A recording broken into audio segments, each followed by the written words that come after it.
Afternoon. Happy early Thanksgiving, everybody. Enjoy a little family time. 3-game road stretch is wrapped up. Finished 3-0, which is awesome. Get ready to get back in the U.S. Bank Stadium. I know it's going to be an unbelievable atmosphere. Look forward to it.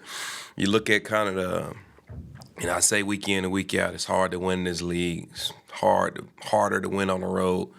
It's even harder to win divisional road games, and that was a resilient, gritty win that we were able to go get Saturday, Sunday. Obviously, probably could have been a lot more smoother than what it was. We got to play 60 minutes of football, and sometimes you got to play just a little bit more. If you do, got to go into overtime. A lot of things that we can get cleaned up from a special team standpoint, but overall, I thought we did a great job executing.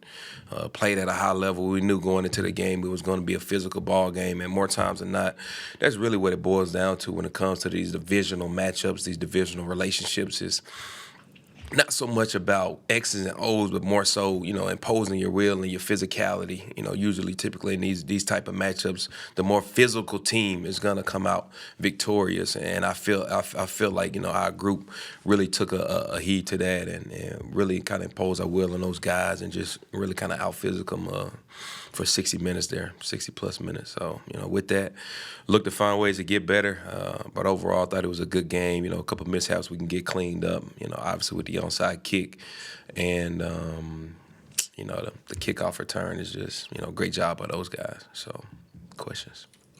Just what happened on that one for them to succeed on the long kickoff return at the end? Yeah, so the intent was to hit it out just because we kind of got banged up kind of early in the game, so there's a lot of guys in there who really prefer not to be in there. So we were trying to bang it out, but going into that direction specifically, balls were hanging up just a little bit more, and so Park kind of told it too. So they did a great job just kind of blocking it up. We missed some tackles. C.J. Ham ended up missing the tackle. Then you kind of had Theo and Park kind of collide and hit each other right there, and Carter did a great job of just kind of breaking some tackles. Unbelievable effort by DT to be able to go chase him down, and you see that kind of 4-4 speed kind of come to light right there. So good job by him by not loafing on the play, but at the end of the day, we just got to do a great job of defeating blocks. That's what it boils down to, and that starts with me making sure I'm emphasizing it during the week. But again, Chicago, we knew going in, they really good personnel. They did a great job of blocking it up. Carter did a great job of kind of setting up his blocks, pressing it outside, and kind of sticking his foot back in the ground to kind of get a little cutback lane there. And, we kind of ended up missing 3 tackles. He broke them, and away you go. Matt, when they decided to double Ty Chandler, and that's kind of where that hole creeped. Yep. And then Josh goes too far Inside, yep. Would he have held that gap more, or? Yeah. They look almost like they enticed him to go that. For sure, yeah. That's probably a decision there where you would love for 4-4 to be able to club back outside rather than kind of picking the side there, playing a little bit more of a 2-gap, a gap and a half type of defender right there. But he felt like he had time and space to be able to work that move, get the guy stacked, and to be able to make the play.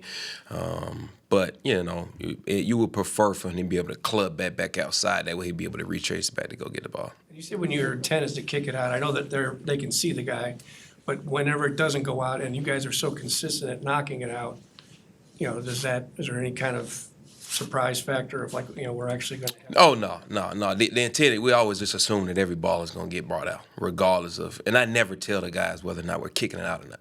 So they always just assume, the only communication that I have on whether or not the ball is in play or whether or not it's going out is with the kicker. So they always assume that the ball is coming out no matter what. How do you look at that onside kick? I mean, knowing that it didn't go far enough to be recovered, you don't really expect the ball to be sitting there. Yeah, for sure. So the watermelon kick, right, is what you call it. So that kick is no different. It's a great kick by Cairo, but that kick is no different than the previous 2 that we've recovered this year. You look at the Muse recovery, you look at the JO recovery.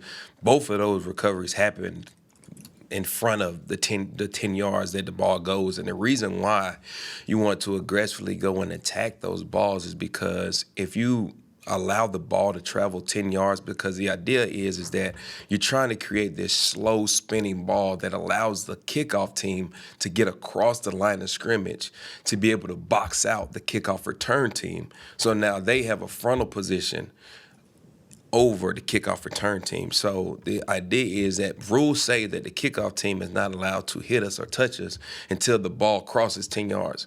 So we have free access to go and get the football. Like, they cannot touch us or harm us in any manner so long as we step across and the ball has not crossed 10 yards. So I was a part of the whole really invention of this watermelon kick, and we did it in Dallas in 2020. And if you look at that game, Atlanta waited for the ball to travel 10 yards, and when it traveled 10 yards, the kickoff team, we basically ran across and boxed out the entire kickoff return team. So as soon as it did pass 10 yards, we just recovered it. So that, I mean, I don't know if you can tell because it hits Johnny, but you think that ball is going to eventually get to the 10? I think that ball is going to get to 10 yards, absolutely. And it's going to, because the idea is that the ball it essentially starts out, it kind of takes like an outward, and it's going to start trailing down.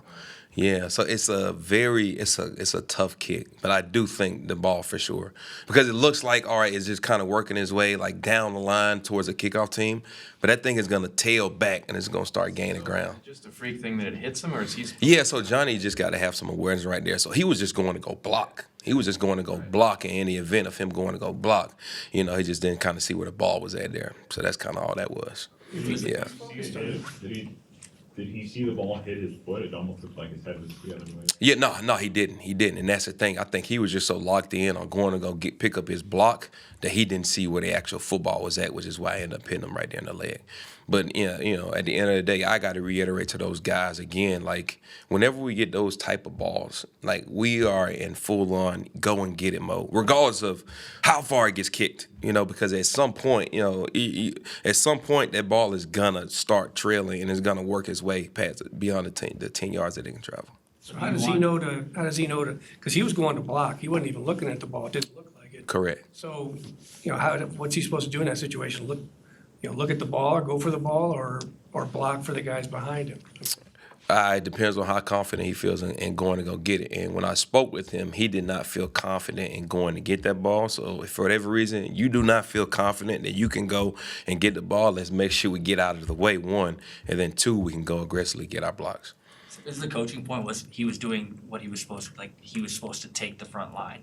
Yeah, we should go get the ball. The number one thing is go retrieve the ball. As soon as the ball is on the ground, we see it's a watermelon, we are going to go get the ball if we can go get it.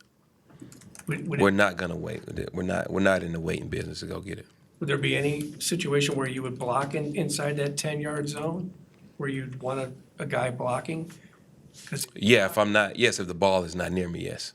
Yes. But if the ball is being kicked to me and I have the opportunity to retrieve it.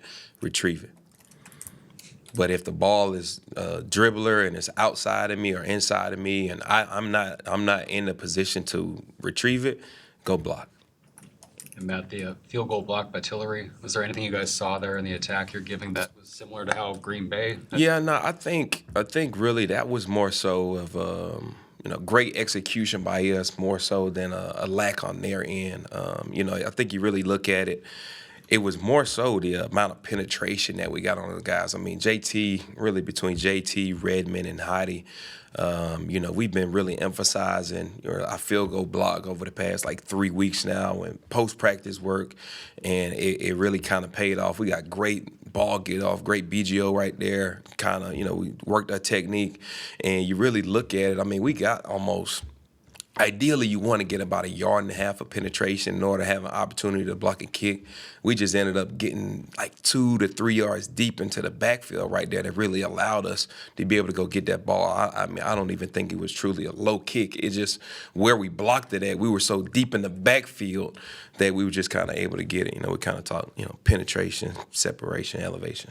It's kind of how that goes. So we got good penetration, good separation, and JT did a great job of elevating on that thing to go be able to go take it off. What led to the watermelon kick idea in 2020?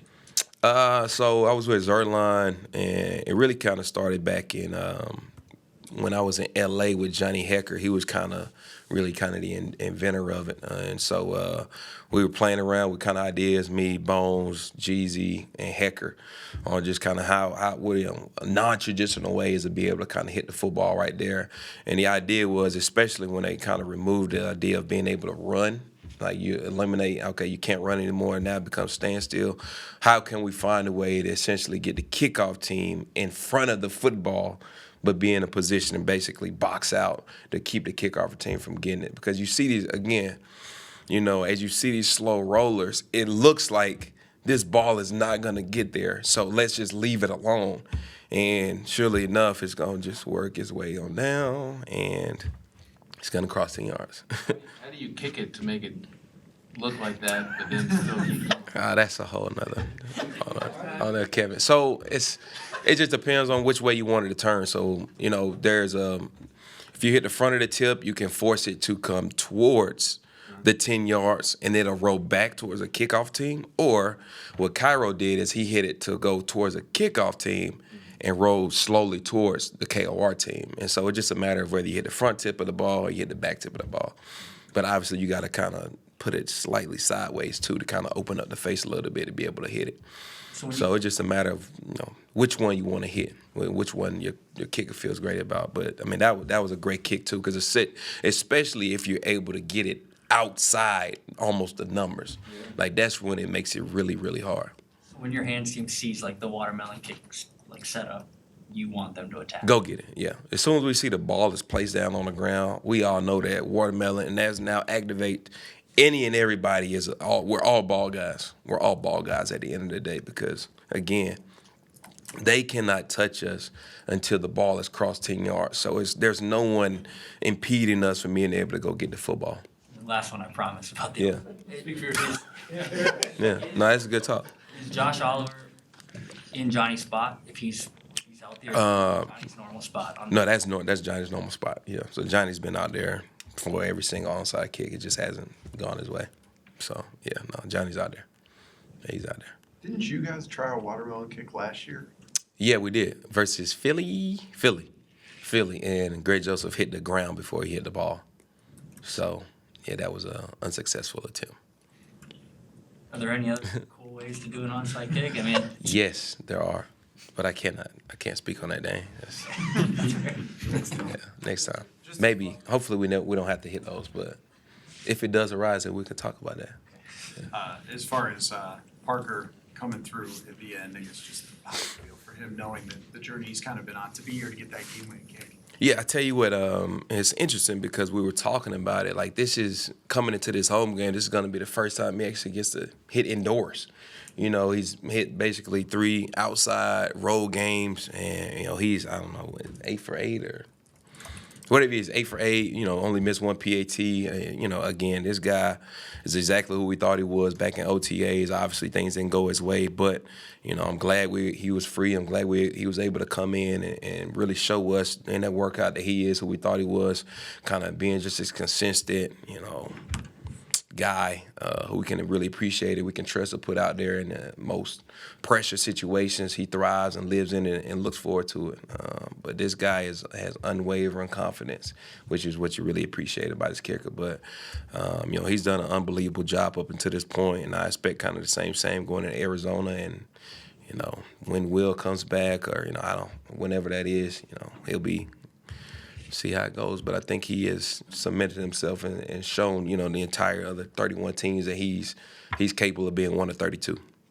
Matt, has the touchback percentage been about what you thought it would be after the crazy preseason where everyone tried it? And I think you guys were, second highest in percentage of touchback? Yeah, I think we're sending it. Yeah, I think maybe LA is first, I want to say. I think you look at kind of the analytics as we do each and every week.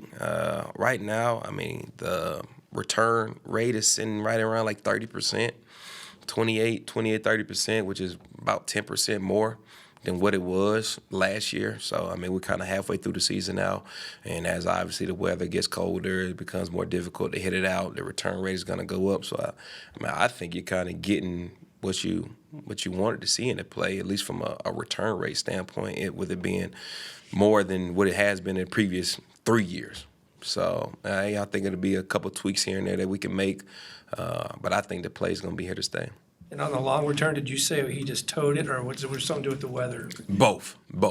So he towed it, and it was because even the one that Ty ended up muffing, Ty actually ended up signaling to basically not bring the ball out. And next thing you know, the ball gets hung up there. and gets put in place. So now Ty's like, it went from, hey, we're not bringing this out because it comes off the foot and looks like it's about to go 3-4 deep in that same end zone where we hit to, oh, shoot, this thing is about to land, on the 1 yard line and we got to go with it. So, it was just tough kind of kicking into that area of the field there. But, yeah, Park did kind of end up towing it a little bit, and that caused it to land on the 5 yard line. What do you think of McQuaid having the presence of mind to go get the ball? That's just a true vet, man. And I'm so appreciative of Jake and everything that he's done up until this point. Stepping in for Poe isn't easy shoes. It's big shoes to fill, and he's done a great job with communicating to these young guys. And it's unbelievable vet leadership. Does an unbelievable job of communicating, making sure him and the PP is all on the same page on how they want to block things and how they want to hash out, protections. And it's been great to have him just kind of part of that operation too, to kind of help Park, kind of being a rookie, kind of being thrown into the fire, kind of helping him stay composed through it all. So it's been great. But yeah, I love Jake. That's big time right there to go get that ball for him. So we'll see if we can just keep stacking and keep building. Bo Richter made that heads-up play, falling on the muffed punt. Just Bo. How have you seen him grow since he came in? Yeah, Bo is again, he continues to excel in his role. Surely enough, this is usually how it goes. He just keep dominating and keep having an impact on special teams, and surely enough, you're mature and Coach Hatter be seeing you on your way to go do bigger and better things on defense. And that's where he's headed as he continues just to be consistent in his role. I can trust Bo in any and every situation because, again, the guy studies the right way, prepares the right way. He's physical. He has that perfect combo of speed and power and size and match up on different body types that you appreciate. And he's just a smart, instinctive football player. And, I was just glad that we finally got a muff punt because that's our third on the year. And the Giants, we didn't get it. And San Francisco, we missed it. So I was just praying and hoping that ball didn't roll out of bounds. So it was good for him to get on that.